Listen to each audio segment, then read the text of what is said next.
नमो नमो गुरुदेव जो साधु स्वरूपी देवाद्यंत गुण काल के जान निहारो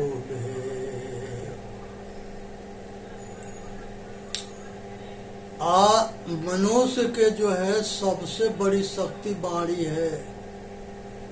ये वाणी के समझना चाहिए और सोच समझ करके बोलना चाहिए। बोल तो अमोल है जो कोई बोले जान, ये तराजू तौल के तब मुख भार आन। सोच समझ के बोलना चाहिए। मधुर वचन है औषधि, कटुक वचन है तीर। ये जो है मनुष्य के कठोर वाणी जो है तीर के समान लगता है। इसलिए वाणी के जो है सोच समझ करके बोले, ऐसा ना बोले जो किसी के अहित करे। खुद सुखी रहे, दूसरे के सुखी रखे। बोली जो है सत्य हो, विनम्र हो और प्रेम युक्त हो। इसलिए वाणी के सुधार बहुत बड़ा सुधार है। इसलिए वाणी के सुधार करना अपना जीवन के सुधार है।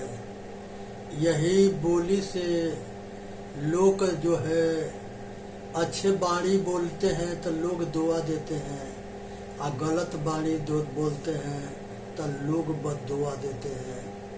सबसे बड़ा शक्ति दुआ है और सबसे बड़ा शत्रु बद्दुआ है। तो कहीं पर ऐसा ना बोले जहाँ बद्दुआ मिले, ऐसा बोले जहाँ दुआ मिले, और शक्ति के संभाल के रहें। उसके बाद से जो है स्पर्श है।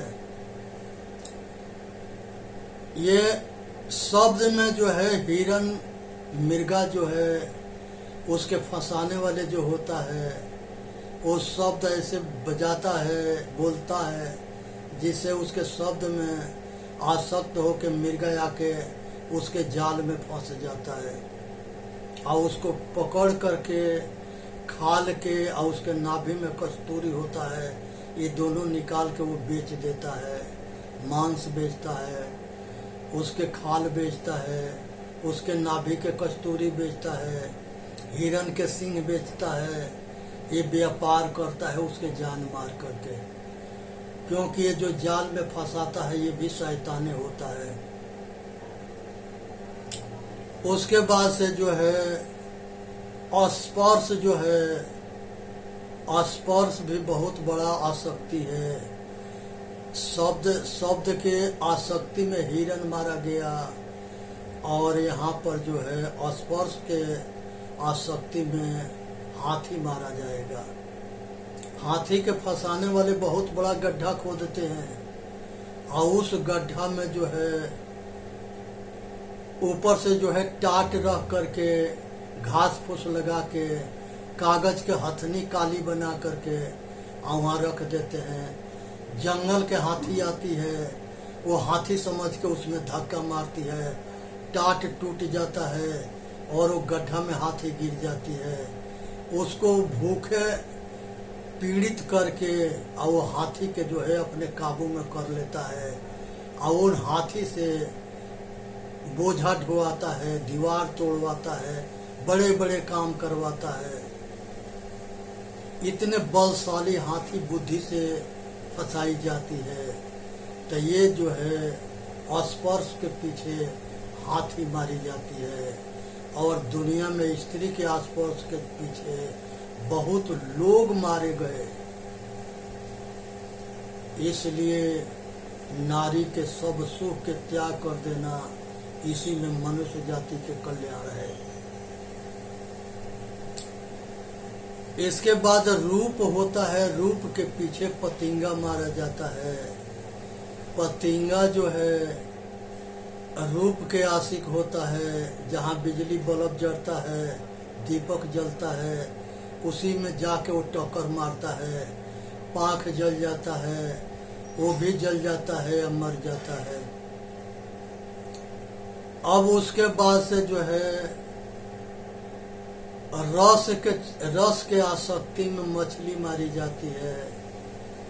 मछली के जो फंसाने वाला होता है वो नदी में बंसी लगा करके और उसमें दाना मछली के खाने वाला लगा के कटिया में तार के और उसी में जो है छोड़ता है। मछली जो है देख करके वो स्वाद के पीछे जाके उसको पकड़ के खाती है। कंडील होता है जो इशारा करता है कि नीचे मछली दाना खा रही है, और ऊपर जो बैठा है वो उसको खींच ऐसे ऊपर से मारता है कि उसके गाल में कटिया धंस जाती है और उसको बाहर खींच लेता है और उसको मार करके पका के वो खा जाता है। तो जीभ के स्वाद में मछली मारी जाती है। ये विचार करने की विषय है, समझने की विषय है। ये विषय हमारे बंधन के कारण है, हमारे पतन के कारण है, हमारे विनाश के कारण है। तो रस के पीछे जो है, स्वाद के पीछे मछली मारी जाती है। अब उसके बाद से गंध के पीछे भंवरा मारा जाता है। तालाब में जो है कमल के फूल फूलाता है, भंवरा उसमें जा करके आज सुगंध में मस्त होता है। शाम के किरण डूब जाता है, वो फूल बंद हो जाता है, भंवरा उसी में बंद हो गया। हाथी आई आ कमल के फूल खा गई और वो भंवरा मारा गया। तो इसलिए जो है समझने के विषय है कि शब्द जो है एक विषय है जिसके पीछे हाथी मारी गई। उसके बाद से स्पर्श, उसमें के पीछे शब्द के पीछे हिरण मारा गया, स्पर्श के पीछे हाथी मारी गई, रूप के पीछे पतिंगा मारा गया, और रस के पीछे मछली मारी गई, और गंध के पीछे भंवरा मारा गया। ये जो है हिरण, हाथी, पतिंगा, मछली, भंवरा एक एक विषय के आसक्ति से मारे गए। और मनुष्य के ये पांचों विषय है, शब्द, स्पर्श, रूप, रस, गंध। ये पांच विषय के आसक्ति मनुष्य के जन्म मरण के मूल कारण है। ये आसक्ति के समझने की जरूरत है, इस वासना कामना के समझने की जरूरत है।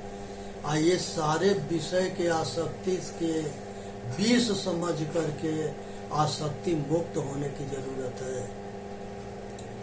आज मनुष्य जो है ये विषय वासना के आसक्ति में ये जन्म मरण के चक्कर में घूम रहा है। कभी पशु बनता है, कभी पक्षी बनता है, कभी कीड़ा मकोड़ा बनता है, और चारों खानी में भटकता है। बहुत मनुष्य बन करके भी अपना हित नहीं जानता, और वो भी जो है पशु के जैसा विषय भोग में लगा रहता है। पांचों विषय में आसक्त होता है, रागी होता है, और लाचार विवश मजबूर होता है, दीन होता है।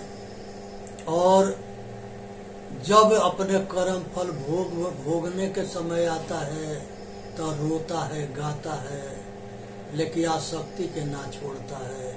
सब दुख के जड़ ये पंच विषय की आसक्ति है, जिसके वजह से मनुष्य जो है लाचार विवश मजबूर दीन बनता है, पशु पक्षी कीड़ा मकोड़ा बनता है। इसलिए पंच विषय के आसक्ति से ऊपर उठ करके अपना कल्याण करने की जरूरत है। कुत्ता जो है एक शीशा के मंदिर में घुसता है, अपना चेहरा उसमें देखता है, और वहीं भोंक भोंक करके लहू लुहान होके मरता है। इसी तरह से तोता होता है।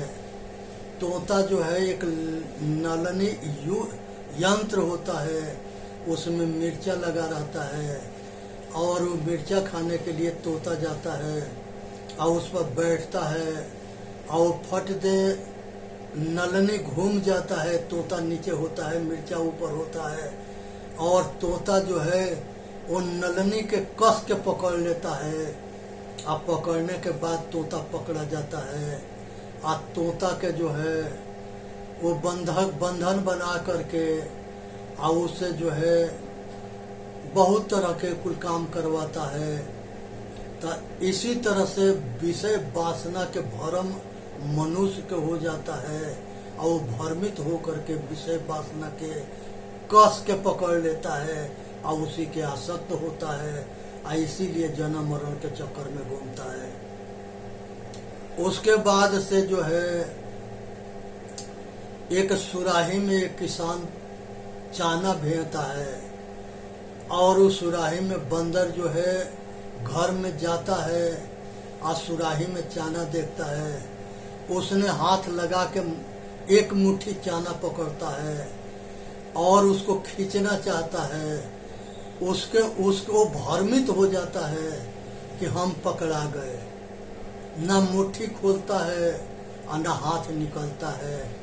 चाना के लालच में ये बंदर पकड़ा जाता है और बंदर के फंसाने वाला जो है वो बंदर को नचाता है, भीख मंगवाता है, गांव-गांव घुमा करके और उसको तमाशा बना देता है। इसी तरह से हम लोभ में फंस जाते हैं, भ्रमित हो जाते हैं और संसार के सारे दुख के दर्शन करते हैं। ये हमारा भ्रम जाल है। इस जाल के समझने की जरूरत है, ये जाल के तोड़ने की जरूरत है, ये जाल से बचने की जरूरत है। इसी में मानव जाति के कल्याण होता है। इस तरह से जो है संसार के अंदर जो है मनुष्य भी ऐसा ही फंसा हुआ है जैसे ये कुत्ता तोता बंदर फंसते हैं। इसी में हाथी होता है, ये फटिक शिला पहाड़ पर जाता है, अपने चेहरा उस पर देखता है, उसमें टक्कर मारता है और घायल होकर के गिर जाता है। इसी तरह से हमके भ्रम हो गया है कि हमसे अलग कोई भगवान, ईश्वर, खुदा, गॉड, परमात्मा है। उसको खोजने में हम भ्रमित होकर के अपना जीवन समाप्त कर लेते हैं। खोजते रहते हैं जीवन भर और वो कहीं मिलता ना है, क्योंकि वो हमारे हृदय में है। घर ही में पियावा परिचय नहीं, वो घर ही में है, घट घट में है। घट घट में जो रमने वाला राम है, यही ईश्वर, परमात्मा, खुदा, गॉड है। हम अपना समय खोजने में बिता देते हैं, हम समझना नहीं चाहते और यही कारण है कि हम अपना जीवन के लोक परलोक खराब कर लेते हैं। आज जरूरत है कि अपने के जानो, अपने के मानो, अपने के समझो, अपना कल्याण करो। इसी में मानव जाति के हित है। सुने, समझे, विचार करे और अपना कल्याण करे। इंसान जो है वो सबके कल्याण चाहता है। और जैसे गुरु तेज बहादुर जी के पास जो है काश्मीरी पंडित आए और कहे कि गुरुदेव, हमारे ऊपर मुगलों के अत्याचार हो रहा है। वो कहते हैं कि धर्म परिवर्तन कर लो, और हम लोग धर्म परिवर्तन करना नहीं चाहते। गुरुदेव, हमारा रक्षा करो, कल्याण करो। गुरु तेज बहादुर के पास गुरु गोविंद सिंह बैठे थे और गुरु गोविंद सिंह कहे कि पिताजी, ये पंडितों के सुरक्षा के कोई व्यवस्था करो। गुरु तेज बहादुर कहे कि एक महापुरुष के बलि देना पड़ेगा। गुरु गोविंद सिंह कहे कि आपसे बढ़ कर के महापुरुष कौन है। आप ही जो है अपना बलि दे करके आए पंडितन के समस्या के हल करो। अब जो है ये बात जो है गुरु गोविंद सिंह के चैन से सोने ना दिया, विचार करते रहे।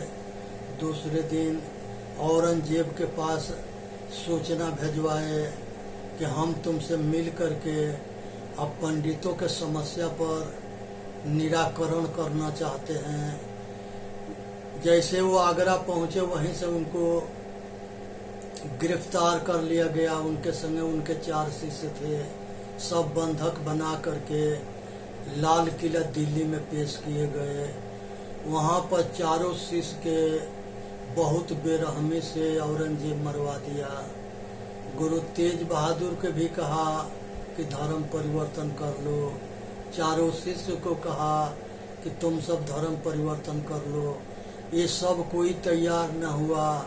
एक एक करके सबको, किसी को आग में जला दिया, किसी के तेल में डाल दिया, किसी के रुई लपेट के आग जब में जला दिया, किसी के गर्म पानी में डाल के मार दिया।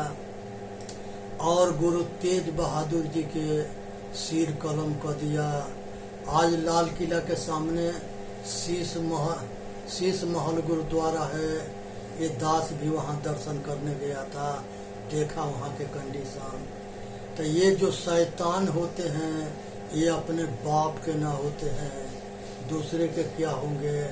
इसलिए शैतानन से बच के रहें। वीडियो के लाइक करें, सब्सक्राइब करें और अपना कल्याण करें। बोलिए सतगुरुदेव की जय। साहेब बंदगी, साहेब बंदगी, साहेब बंदगी।